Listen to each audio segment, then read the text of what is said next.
avait quelqu'un qui a dit que je peux pas jouer aux poupées, et après j'ai pleuré. Bienvenue sur Papatriarcat, le podcast qui réfléchit à la parentalité au XXIe siècle pour l'affranchir du modèle patriarcal.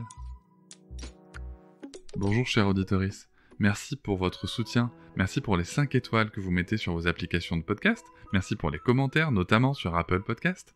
Vous me demandez souvent comment est-ce que vous pouvez soutenir le podcast encore plus. Eh bien, sachez qu'il existe l'abonnement Papatriarcat Plus.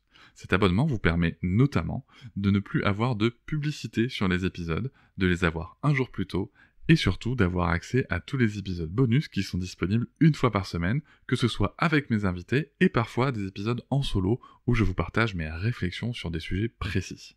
Pour vous abonner, il vous suffit de vous rendre sur le lien disponible dans la description de chaque épisode. Je vous invite maintenant à découvrir un court extrait d'un des épisodes bonus. Il s'agit d'un épisode solo que j'ai réalisé suite à l'épisode hors-série numéro 6 avec Maëlle Noir sur les violences sexistes et sexuelles.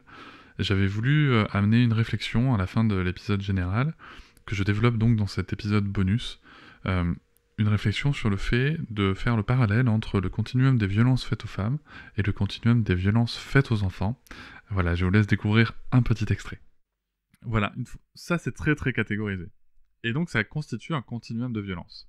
La réflexion que je pose à la fin de l'épisode, c'est justement, est-ce que il serait pas légitime, une fois qu'on a compris le continuum de violence en place vis-à-vis des violences sexistes et sexuelles envers les femmes, est-ce que il serait pas légitime de se dire, tiens, mais finalement, qu'on prend l'enfance, on pourrait avoir aussi cette situation, sachant que le problème qu'on va avoir vis-à-vis de l'enfance, c'est que juridiquement, il n'y a pas la même catégorisation, tout simplement parce que les éléments vis-à-vis de l'enfance, ils sont traités depuis bien moins longtemps, surtout. Voilà, donc c'est pas vraiment culturel, aujourd'hui encore, de s'occuper des violences envers les enfants, si ce n'est des violences non culturellement admises.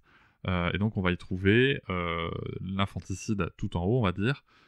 De la même manière que pour la culture du viol, on pourrait ensuite avoir l'inceste. Donc là, je prends la pyramide dans l'autre sens, hein, je pars du haut.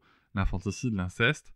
Ensuite, en dessous, les maltraitances reconnues socialement, comme, je sais pas, la privation extrême, le coup violent comme le coup de poing, le coup de ceinture. Voilà, la négligence extrême aussi. Ça, ce sont des choses qui sont reconnues socialement, hein. En droit, elles sont reconnues, ça on le sait, mais socialement aussi comme des maltraitances. Et ensuite, en dessous, voilà, là c'est pas catégorisé, et donc c'est là que les VO peuvent entrer en ligne de compte, tout simplement parce que c'est là où on peut se dire que le parent qu'on autorise à gifler son enfant, peut-être que la prochaine fois il va s'autoriser un coup de poing.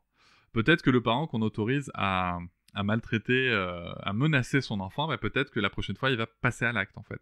Si la menace de la gifle est autorisée, peut-être que l'étape du dessus, ça sera de donner la gifle. Je vous remercie de m'avoir écouté, je vous invite à vous abonner, et nous pouvons aussi nous retrouver sur Facebook, Instagram et sur le blog papatriarcat.fr. À bientôt.